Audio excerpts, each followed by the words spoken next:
Hello everyone, it is me, Trey Let's Play, and today we're talking about Roblox. Again. Now, as some of you may have seen on my channel, I have made a few videos on certain games on Roblox before. Like, I've made like 4 videos on Pillar Chase 2 and mentioned Forsaken in one of my newer videos. So, yeah, Roblox is, well, no stranger to my channel at this point. But yeah, but for a while, these were like the only 2 games I had and would play on Roblox. But recently, I started checking out other games on Roblox, and while that was going on, I got the idea to make this video where I pick out 3 games of my choosing and basically just talk about them. Thus, the video being called Roblox Mania. So yeah, what this video is going to entail is that, like I said, I picked out 3 games I've been playing on Roblox, and I'm basically just going to be talking about them, giving my thoughts and opinions about them. So essentially, this is kind of a multi-review type of video, basically. But yeah, without further ado, let's actually start this video by talking about the first game, which is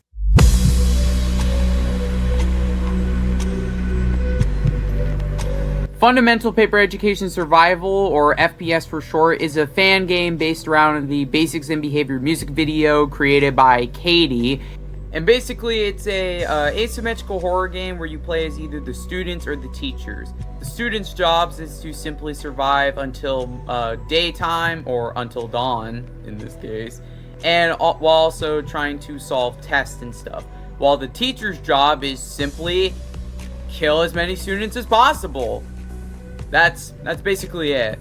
There are a total of 4 different teachers you get to play as. You have, you know, Miss Circle, Miss Bloomy, and Miss Thavel, but then you also have Alice, who is a playable teacher, although she has very specific requirements that need to be met if you actually want to play as her, just like my boy Paul over here. But yeah, anyway, like I said before, the game goes by a day and night cycle where whenever it reaches daytime, you get some time to kind of relax a bit and just explore the school a bit, maybe figure out what to do next, and also head over to the shop to buy items that you may need to help defend yourself against the teachers, or head over to the skin section to either equip some skins you may have unlocked for some of the teachers. Which, if you want to obtain skins in this game, all you really have to do is just obtain badges, which to get these badges, you basically have to complete like little challenges in order to actually obtain some of the skins. And I will say, some of the skins that are in the game so far are pretty nice looking. I mean, I do kind of wish that there were more skins added in the game, but yeah, that's about it. But the ones that we have so far are pretty cool. Also, while working on this video, I just remembered that like there's actually more skins being added into the game soon, so there's that. And another thing I do like about the teachers in this game is the fact that they have their models designed to look like a Roblox character, but they have their, you know, characteristics and features and whatnot. But they have, like, the body of, like, a Roblox character, which I think that's honestly pretty neat, in my opinion. I thought that was kind of a cool little thing, at least in my opinion. So, yeah, overall, there's not a whole lot to the gameplay. It's rather simple, but it does get spiced up a little bit when you do eventually get to play as the teachers, which you can only play as if you get Teacher Chance, which to get that, you get by completing tests and whatnot. Speaking of the teachers, I'll get on to how they work. Like with any of these type of games, each of the teachers have their own unique gimmicks and pros and cons that make them different from one another. Like Miss Bloomy, for example, is more of a ranged monster where she's able to shoot her scissor knife thing, her knife hand thing, and basically making her more of a ranged killer. Miss Circle has long range. Miss Circle has more long range in her attacks, and also has an ability where she can straight up insta kill everyone. Miss Thavel is able to launch at people from far distances and also just straight up gnawing at them, basically being instant death right there if you get caught by it.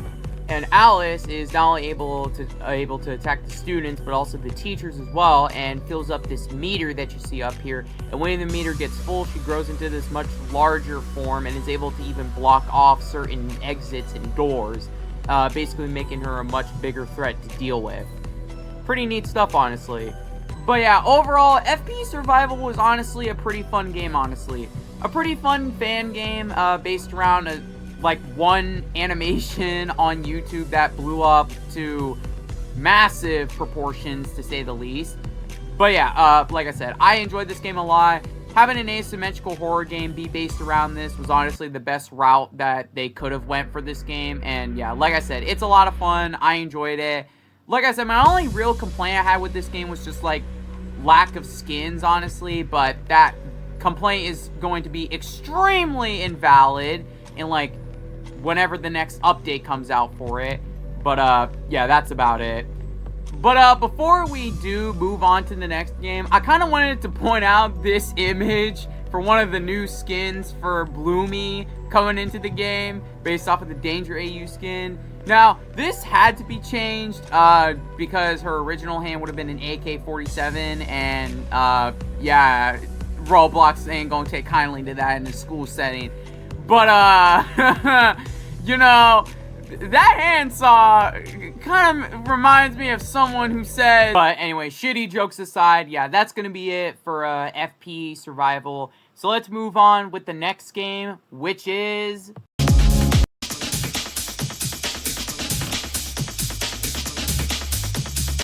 Regretevator. Regretevator is a game that was based off of another Roblox game called The Normal Elevator, which was also based off of a Gmod fan game called Elevator Source, which I only know about that because I saw Vanoss Gaming play it like many years ago. Oh, hell no, motherfucker! So essentially in Regretevator, you'll go into an elevator and then you'll be dropped down to a different floor, and each floor will have a random assortment of stuff to do in it. And basically, your main goal is just to simply try to make it to as many floors as you possibly can. So it's essentially kind of like a mini-game collection type of game, with a little bit of elements of a roguelike, with, like I already mentioned, seeing how many elevator floors you can reach up to. Now, I was made aware of this game because I saw that BFDI and this game were doing a little collab where there was a BFDI level in the game, and there was a promotional animation made to help promote the collab and stuff. And eventually I got interested to check out the game, and yes, it was mostly because of the BFDI level. Sue me. Huh? My painting! What have you done to my painting? What have you done? What have you done?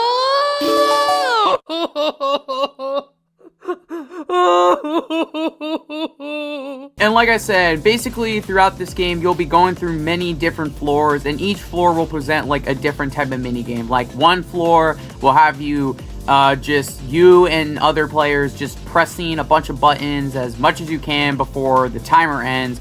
Or there's another floor where you have to step on a specific color-coded number, and if you don't stand on that specific number that's shown on the screen, then you fall down to the meat grinder. Or another floor where you're literally in the fucking back rooms capturing entities and shit. Or another floor where you're in a giant box-like house trying to find 50 different rooms and stuff. But yeah, I honestly really like the overall gameplay loop of Regretevator. It's a lot of fun, and each floor is different and unique from each other. So the gameplay will continue to be fresh no matter what. Plus, there's always new floors you're going to be able to discover throughout your playthrough due to the fact that there's like many different unique floors you can go to in the game, which each of them having their own set of different objectives and stuff to do in it, which in my opinion at least keeps the game really fresh and not getting bored very fast and stuff. Now, there is also sometimes floors that have like an item shop you can go to, which you'll get via the various coins you'll get from playing the mini games and stuff. The items don't really serve that much of a purpose outside of like maybe like some stuff you get to hold, and mostly just cosmetic differences. Although I think there are some items that have some benefits, but I could be wrong about that.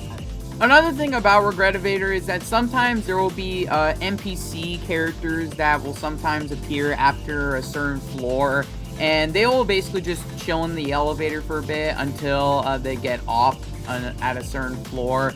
And sometimes the NPCs will actually interact with other NPCs, which is pretty nice. Kind of, you know, have some fun little interactions you get to witness. And the game has tons of different characters that you'll see throughout it.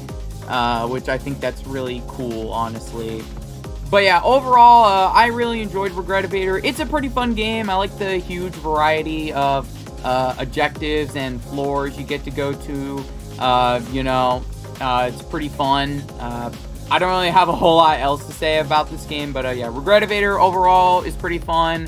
I recommend checking it out, and yeah, we're just gonna move on with the last game of the video, which will be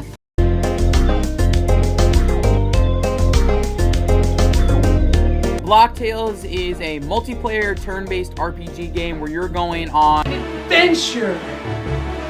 Yeah! to find the sword fight on the heights swords. Yeah, I don't know, it's pretty confusing, honestly. So by yourself or with a party, you're now going on this huge quest through many different locations and fighting all kinds of different enemies and bosses throughout. But yeah, now, as of currently, the game is only a demo at the moment, on its third demo, actually, with a fourth one said to be coming soon, eventually. But so far of what I played of it, yeah, I like it so far. One thing that really did surprise me was the fact that, well, the game genre that it's a part of, a turn-based RPG. I never really expected it to be like that to begin with, but that is one thing I do like automatically so far, is that it is very different from like most other Roblox games, because nowadays most Roblox games are either asymmetrical horror games or battlegrounds games, whatever the fuck that is. Now, I'm not saying that's a bad thing. I'm not trying to say it like that, but it is nice that, you know, we are getting a little bit of some variety here, you know, with a whole ass RPG game being made in Roblox. That's pretty cool, honestly. But yeah, basically what you'll be doing throughout the game is that you'll be going from one place to another, and your locations and places you need to go to are indicated on top of your screen. And then throughout your journey, you'll be able to like talk to NPCs and stuff and visit all kinds of unique locations. And then you'll also be fighting enemies. And at the end of a stage, you'll fight a boss, and then you'll beat the boss, and then you'll basically just continue onward with your journey and stuff. But yeah, now we can get into the real meat of the game, that being the combat. And the combat is rather simple. Like I said, it's a turn-based RPG. So you basically have access to different cars, which is how you'll be able to use your attacks and stuff, which you can also find throughout the overworld. Basically, you have access to 2 weapons, and I think you may unlock more, but I could be wrong about that. You have a ball and a sword that you'll be able to use, which you can also use in the overworld to, like, hit enemies or grab stuff. But yeah, the gameplay, you know, it's simple, but I enjoyed it quite a bit, you know, and there's plenty of stuff you'll probably unlock throughout the rest of your playthrough. I will admit, I have not even finished Chapter 1 yet.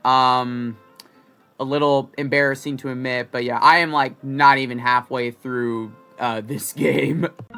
But besides that, I do enjoy what I've played so far of Locktails. It's pretty fun. Another thing I do like about this game is that you can either play it by yourself or with a party. That is another thing I do like, because most other Roblox games don't really have like that single player option.